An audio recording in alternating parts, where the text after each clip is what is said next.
कहानियां तो आपने बहुत सुनी होंगी, मगर इस दुनिया में कुछ ऐसी कहानियां भी हैं जिन पर विश्वास कर पाना बहुत मुश्किल होता है। आज की हमारी कहानी एक ऐसे दिल दहला देने वाले केस की है जिसने हमें क्या, पूरी हॉरर कम्युनिटी और इंडिया को हिला कर रख दिया।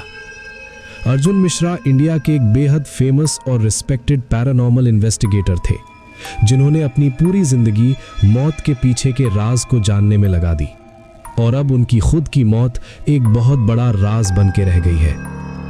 7 जुलाई 2016 को 32 साल के अर्जुन रोज की तरह सुबह 8 बजे उठे और अपने डेली रूटीन में लग गए। उन्होंने पहले अपना नाश्ता किया और फिर रोज की तरह अपने ईमेल्स चेक किए।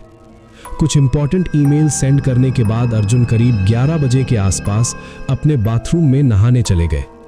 घर के सभी लोग अपने अपने कामों में लगे थे जब उन्हें बाथरूम में से एक बहुत जोर की आवाज आई, मानो कुछ गिरा हो।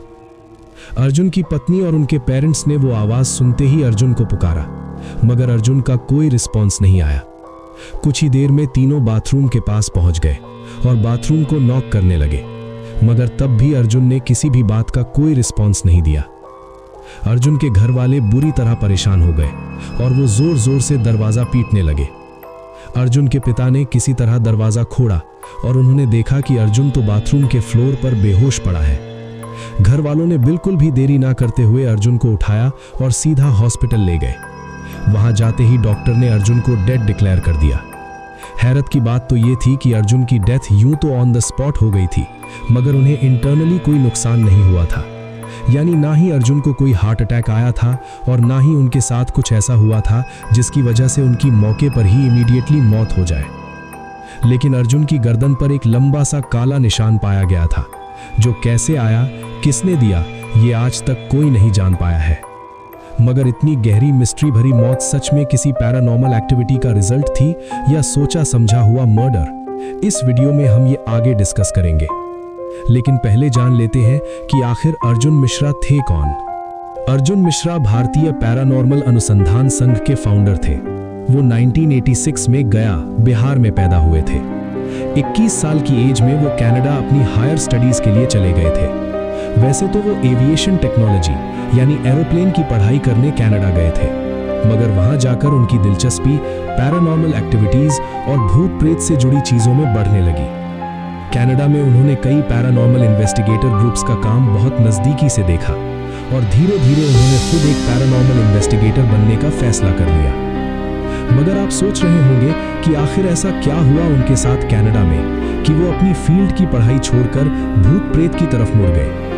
इन सब चीजों की शुरुआत हुई थी अर्जुन के रेंटेड अपार्टमेंट से। वो ओंटारियो में जिस अपार्टमेंट में रहा करते थे, वहां रात में उन्हें कुछ अजीब सी एक्टिविटीज महसूस होती थी, जैसे चीजों का अपने आप हिलना, रैंडमली ठंडी हवा का झोंका आना और किसी छोटी बच्ची की आवाजें सुनाई देना।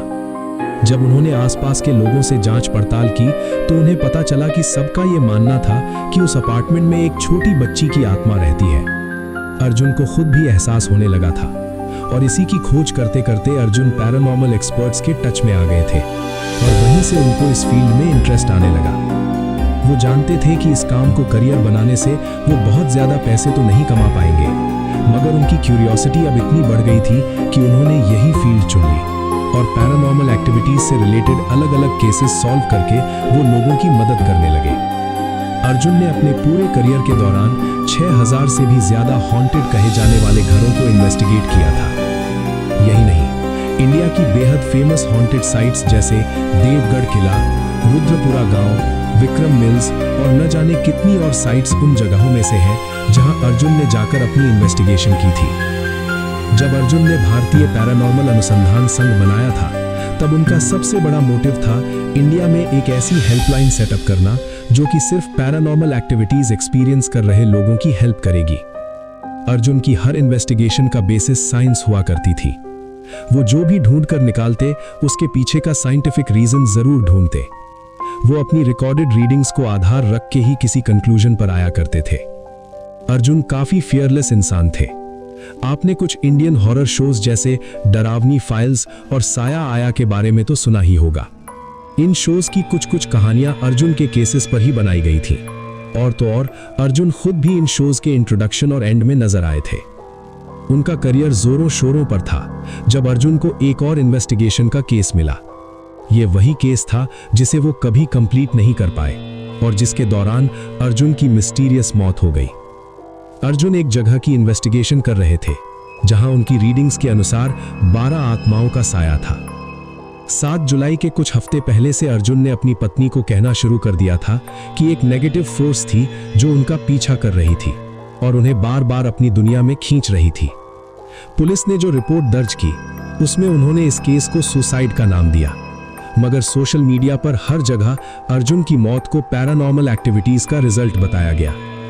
अर्जुन की मौत के इतने साल बाद भी ऐसा कोई वैलिड रीजन नहीं निकल पाया है जिससे अर्जुन की डेथ जस्टिफाई हो सके। क्या उनका प्लान्ड मर्डर हुआ था या उन्होंने सुसाइड कर लिया था, या फिर ये काम सच में किसी शैतानी शक्ति का था? इस पहेली को आज तक कोई नहीं सुलझा पाया है। आपको क्या लगता है? कमेंट्स में हमें जरूर बताइए।